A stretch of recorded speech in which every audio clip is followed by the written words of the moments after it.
Je, kanisa la Mungu linaweza likaanguka? Hili ndio swali ambalo watu wengi wamekuwa wakijiuliza, hususan kipindi hiki wakati historia ya dunia inazidi kufungwa. Watu wamekuwa na mawazo mengi, wamekuwa na fikira nyingi, wamekuwa na dhana nyingi. Sasa watu wengi kila kunapokucha wanazidi kuchanganyikiwa. Hivi bwana, hili kanisa ambalo tunaenda ni la Mungu kweli ama ndivyo limeshaanguka?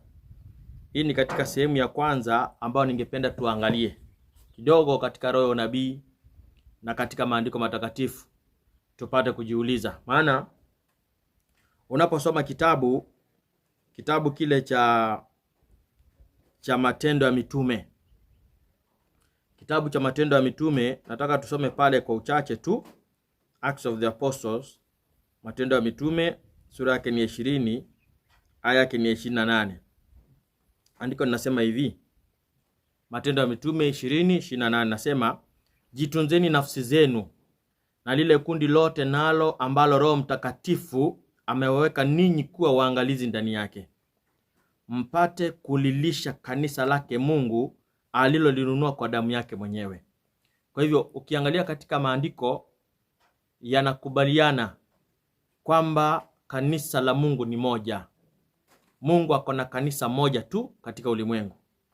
Na ndio sababu anasema mujitunze nafsi zenu na lile kundi nalo ambalo Roho Mtakatifu ameweka ninyi kuwa waangalizi ndani yake, mpate kulilisha kanisa lake Mungu. Sio makanisa yake Mungu, hapana. Maana ingelisema makanisa yake Mungu, basi ingekuwa kwamba Mungu ana makanisa mengi. Lakini anasema mpate kulilisha kanisa lake Mungu alilolinunua kwa damu yake mwenyewe. Kwa hivyo Mungu ako na kanisa. Na sasa hapa ndio tunapaswa kujiuliza kipindi cha mwisho. Hata ukisoma katika kitabu cha Waefeso ama Wakorintho wa pili 11 mstari wake ni wa pili. Wakorintho wa pili 11 mstari wake ni wa pili, nasema, maana nawaonea wivu wa Mungu, kwa kuwa naliwaposea mume mmoja, ili nimletee Kristo bikira safi. Sio mabikira, ni bikira safi, mwanamke mmoja ambaye ni kanisa. Ufunuo 12 nazungumzia kuhusu kanisa la Mungu, kanisa takatifu. Ndio maana Paulo, maana roho ya manabii watii manabii. Wakati Paulo anasema tulilishe kanisa la Mungu alilolinunua kwa damu yake mwenyewe, alijua kwamba Mungu ako na kanisa moja tu katika ulimwengu. Yohana Patmo anapoandika kitabu cha Ufunuo 12 anatuonyesha kwamba kuna kanisa moja duniani. Sasa ndio swali ambalo tunajiuliza kipindi cha mwisho. Kanisa la Mungu linaweza likaanguka? Maana sasa kuna huo uvumi ambao uko katika dunia kila mahali. Hata napoangalia kwenye mitandao, watu wengi wananipigia simu, tunasoma na wao, wananiuliza maswali, na jaribu kuonyesha vile mambo yalivyo, lakini uamuzi ni wa mtu binafsi. Kipindi hiki cha mwisho, uamuzi ni wa mtu binafsi. Wewe ukiona kanisa la Mungu limeanguka, una ruhusa ya kuondoka tu bila kukuwa na mambo mengine mengi, kwa sababu hujalazimishwa. Lakini bottom line inabaki kwamba Mungu ako na kanisa moja duniani. Ndio sababu leo tunajiuliza, kanisa la Mungu linaweza likaanguka? Ukiangalia Councils on Church, Councils for the Church, ukurasa wa 240, ubeti wake ni wa kwanza, page 240, paragraph 1, chapter 43, inasema aje? The church on earth. Sio the churches on earth, hapana. Inasema the church on earth. Alafu dada wetu anasema aje? God has a church. Maana najua watu wengi watakapoangalia mkanda huu, najua kile kitu ambacho atakimbilia mwanzo. Kanisa ni nini? What is church? Hiyo ndio maswali ambayo watu wanaibuka nao, kujaribu kujustify vile vikundi ambavyo vinajiondoa katika kanisa la Mungu na kusema kwamba wao ndio wako na nuru. Hiyo ni kujaribu kujustify, kuonyesha kwamba hao ndio sasa kanisa la Mungu. Hapana. Sikiliza, hiyo tutaangalia wakati mwingine. God has a church upon earth who are his chosen people, who keep his commandments. He is leading. Mungu anasema kupitia kwa roho nabii. He is leading not astray offshoots, not one here and one there, but a people. The truth is a sanctifying power. But the church militant is not the church triumphant. Sijaelewa wengi ambao wako na justification ya kutaka kujustify vikundi ambavyo vinaondoka katika kanisa. Ukiangalia kuna vikundi vingi, IMS, Remnant, vikundi vimejaa. Sasa hivi vimejaa vingi. Ukiwauliza wao utasikia mambo vitu vichache ambavyo hata viingia kilini. Sasa kitabu kinasema Mungu analiongoza kanisa lake. Haongozi vikundi vinaotoka offshoots movement. He is leading not astray offshoots. Not one here. Wengine wanasema sisi tumetoka kwa sababu tuliona Pathfinder kanisani. Sisi tumetoka kwa sababu tuliona msalaba kanisani. Sisi tumetoka kwa sababu tumeona inaitwa nini? Women inaitwa nini kundi ya wamama? Women ministry kanisani. Sisi tulitoka maana tuliona lesson kanisani. Hiyo ni the offshoot movements ambavyo vimetokea. Na hii ni kitabu nasoma. Mungu haongozi offshoot movement, but akona kanisa. Nasema hivi, the truth is a sanctifying power, but the church militant. Hapo ndio nataka ushike point hii vizuri. The church militant is not the church triumphant. Kanisa ambalo liko katika vita si kanisa ambalo limeshinda. Bottom line. The church militant is not the church triumphant. Watu wengi katika ulimwengu wanataka kanisa la Mungu kwa kipindi hiki likuwe ni church triumphant. Hivyo ndio wanataka. Lakini roho nabii anasema the church militant, kanisa ambalo liko duniani ni kanisa ambalo liko kwa vita. The church militant is not the church triumphant. Bado halijashinda. Ni kanisa ambalo liko katika vita. There are tares. Sikiliza. There are tares among the wheat. Kuna magugu miongoni mwa ngano. Wilt thou then that we gather them up? Wewe ungependa kwamba twende tutoe yale magugu? Ndio watu wengi wanafikiria hivyo. Tuambie malesoni, tuambie hivi tu, tuambie Pathfinder, tutoe hiyo vitu zote, sasa twende tutoe hiyo magugu, tutoe hiyo magugu. Ndio unasema there are tares among the wheat. Wilt thou then that we gather them up? Was the question of the servant. But the master answered, nay, lest while ye gather up the tares, ye root up also the wheat with them. The gospel net draws not only good fish, but bad ones as well, and the Lord only knows who are his. Aya, sikiliza, hii nimeona kitu kipya hapa. Ati kwamba nyavu za kuvua samaki za injili, sasa nyavu za injili za kuvua samaki zinashika samaki wazuri na zinashika samaki wabaya. Sikiliza. The gospel net draws not only good fish but bad ones as well, and the Lord only knows who are his. Mungu mwenyewe ndiye anajua walio wake ni kina nani. Kwa hivyo mimi siwezi nikajua, mimi Kasina nikajua wewe kwamba wewe ni mtu wa Mungu, yule ni mtu wa shetani, yule hapana. Mungu mwenyewe ndiye anajua. Kazi ya kujua yule amepotoka anahubiri unafiki, yule amekuwa hivi, ana compromise, hiyo ni ya Mungu, sio yako. It is our individual duty to walk humbly with God. We are not to seek any strange new message. Hatufai kutafuta tena kuangalia tena message nyingine tunasema ile inaonekana ndio nzuri, ile inaonekana ndio safi. Hapana, sikiliza anapomalizia.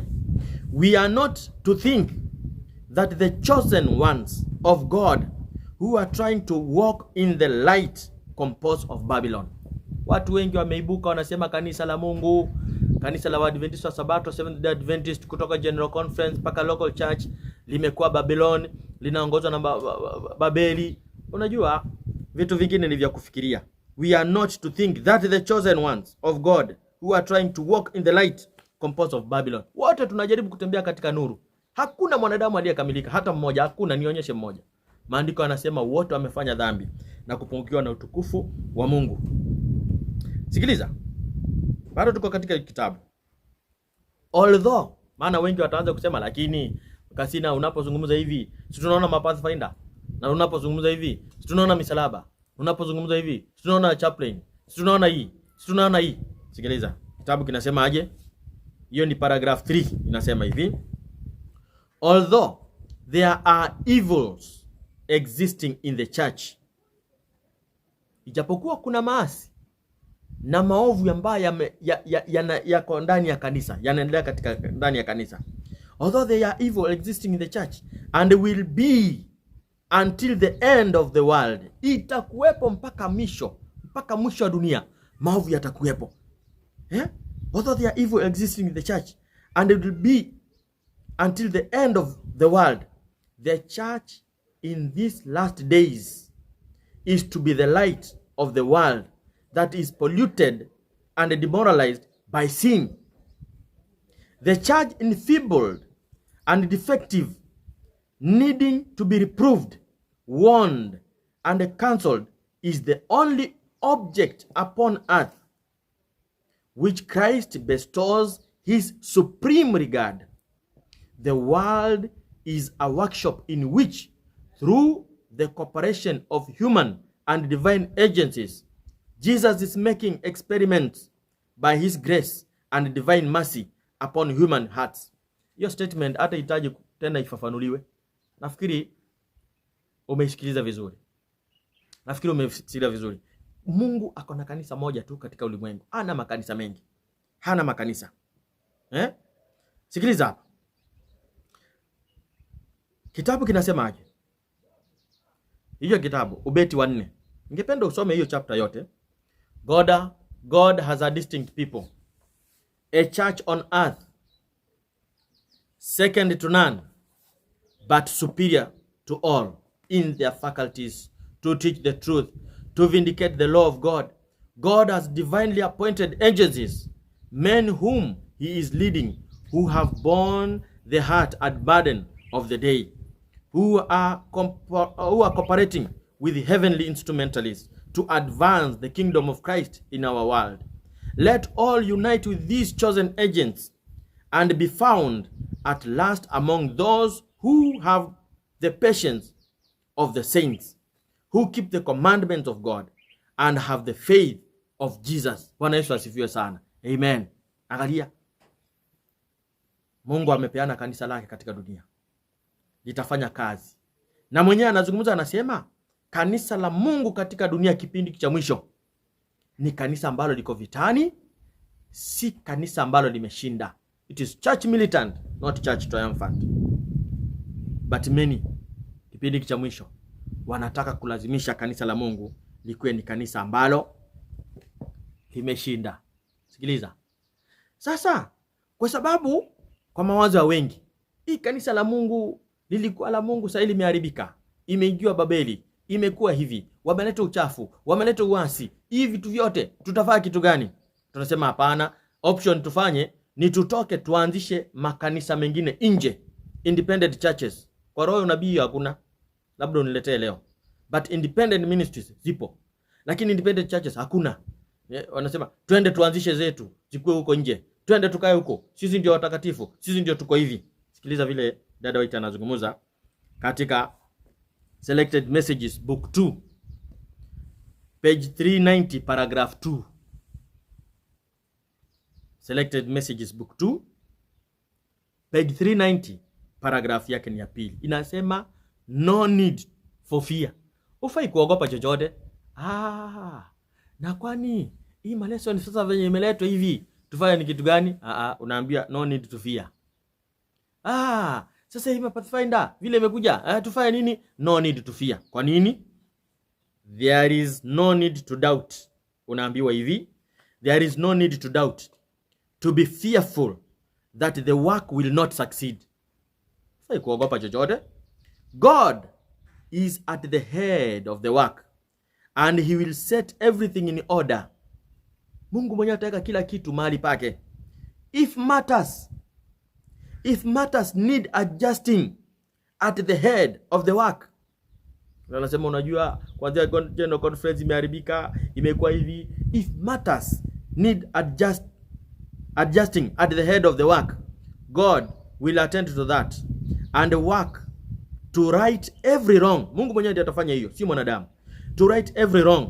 Let us have faith that God is going to carry the noble ship which bears the people of God safely into the port. Hallelujah. Bwana asifiwe sana. Mungu mwenyewe ataendesha meli yake. Ndio sababu unaona kanisa la Mungu kipindi cha mwisho. Kanisa la Mungu kipindi cha mwisho inalinganishwa na safina ambayo Nuhu alikuwa nayo.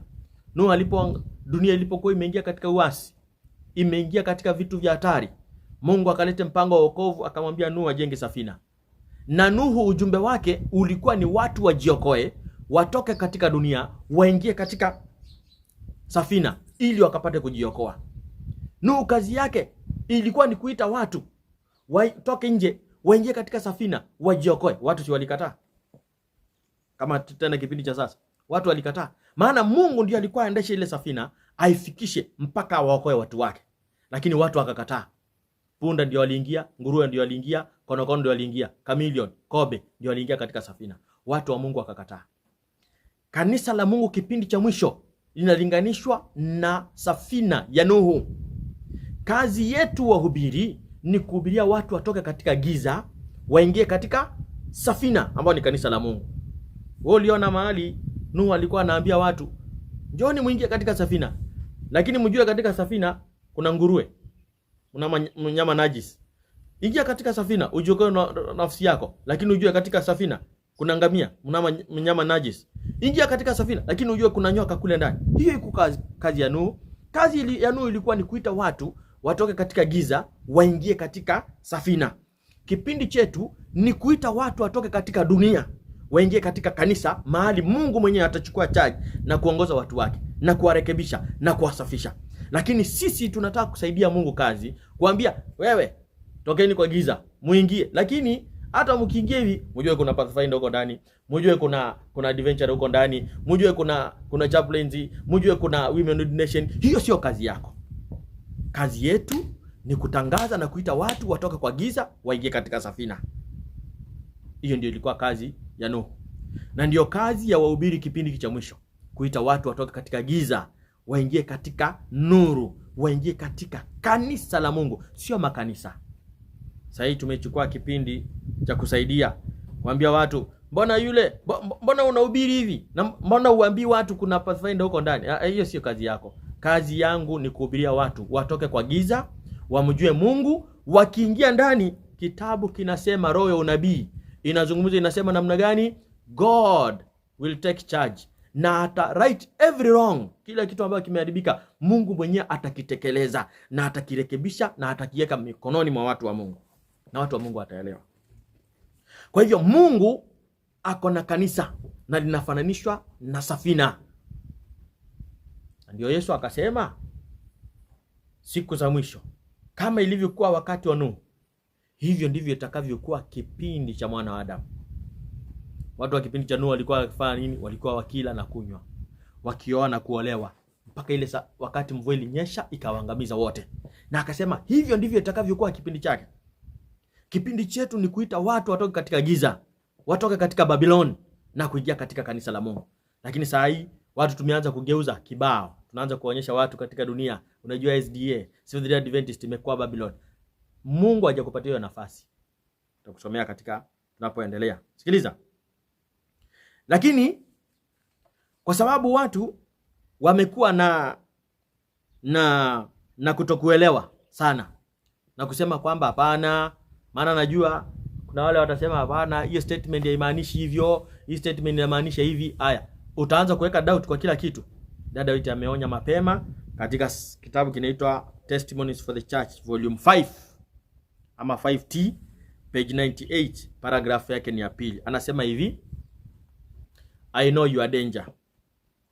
If you lose confidence in the testimonies, you will drift away from Bible truth. Yani, hiyo ni roho ya unabii imesema hivyo. Indirect amesema hivyo? Hapana, hii iliongezwa. Hii haikuwa kwa original manuscript. Hii iliongezwa. Hii you lose confidence in the testimonies. Unaanza kupotoka, unatoka katika hiyo. Ndio dada wetu anasema I know you are danger. Kumbe hiyo ni hatari. If you lose confidence in the testimonies, you will drift away from Bible truth. I have been fearful that many will take a questioning, doubting position, and in my distress for your souls, I would warn you. How many will heed the warnings? As you now hold the testimonies, should one be given crossing your track? Hiyo mbona yani vile nilikuwa naamini. Na imetoka kwa nani? Kwa dada White. Na mimi nilikuwa nafikiria hivi. As you now hold the testimonies, should one be given crossing your track, correcting your errors? Would you feel at perfect liberty to accept or reject any part or the whole? Sikiliza. That which you will be least inclined to receive is the very part most needed. God and Satan never work in partnership. The testimonies either bear the signet of God or that of Satan. A good tree cannot bring forth corrupt fruit. Neither can a corrupt tree bring forth good fruit. By their fruit ye shall know them. God has spoken, who has trampled at his word. Wapendwa, haya ni maneno mazito sana ambayo yanapatikana katika kipindi chetu. Watu tumekosa kuwa na imani na yale ambayo Mungu ameweka katika kipindi chetu. Watu tumeanza kuona kanisa la Mungu limeanguka. Ndio nikasikia conviction fulani ikiniambia leo nizungumzie hilo jambo, japo kwa uchache tu, tena ni kwa upendo, kwa uchache tu, na ili tukapate kusaidiana. Maana watu sahi wameingia katika hali ya sintofahamu. Lakini kanisa hii, hata kama mnasema hii kanisa siku hizi imekuwa Babiloni, hii hata kama mnasema hii kanisa limeharibika, watu wameingia katika kipindi ambacho ni kibaya kuanza kukuwa na doubt na kanisa la Mungu. Kanisa la Waadventista wa Sabato, Seventh Day Adventist, it is the only object katika dunia ya kutangaza ujumbe. Hakuna sehemu nyingine utapata. Last day events, sehemu yangu ya mwisho. Hii ni sehemu ya kwanza, tutaingia katika sehemu ya pili Mungu akitujalia. Last day events, page 51, paragraph 2 inasema, the Lord has not given you a message to call the Seventh Day Adventist Babylon. Hiyo ni clear statement kutoka kwa roho ya unabii. Tukisema kwamba kanisa la Mungu limekuwa Babylon, tutakuwa tunamaanisha kitu gani? Tutakuwa tunasema kitu gani? Kitabu kinasema the Lord has not given you a message to call the Seventh Day Adventist Babylon, and to call the people of God to come out of her. Mungu hajakupatia hiyo. Sasa mumesikia ujumbe, haya tokeni huko, tokeni imekuwa Babeli, tokeni twende. Tukija pati tu nitakuonyesha mahali dada wetu anauliza, tutatoka twende wapi? Maana kanisa hili it is church militant, not church triumphant. Tunangangana tukiwa hapa ndani. Hiyo whether you like it or not, inabaki hivyo. Inasema the Lord has not given you a message to call the Seventh Day Adventist Babylon, and to call the people of God to come out of her.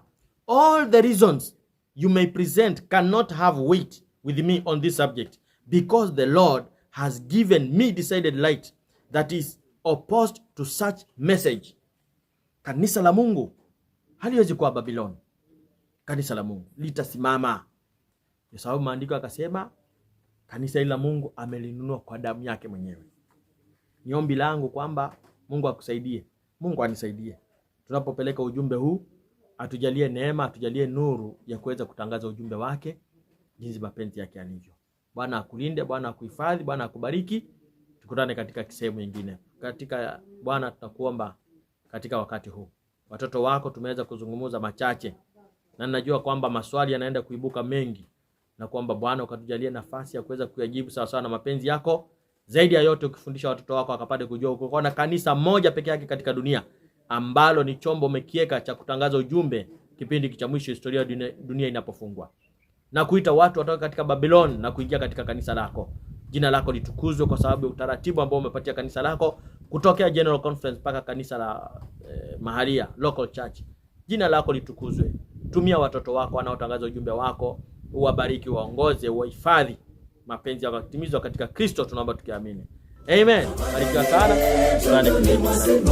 Tuma malaika wanizingire kote, nipe ujasiri kama wa Daudi.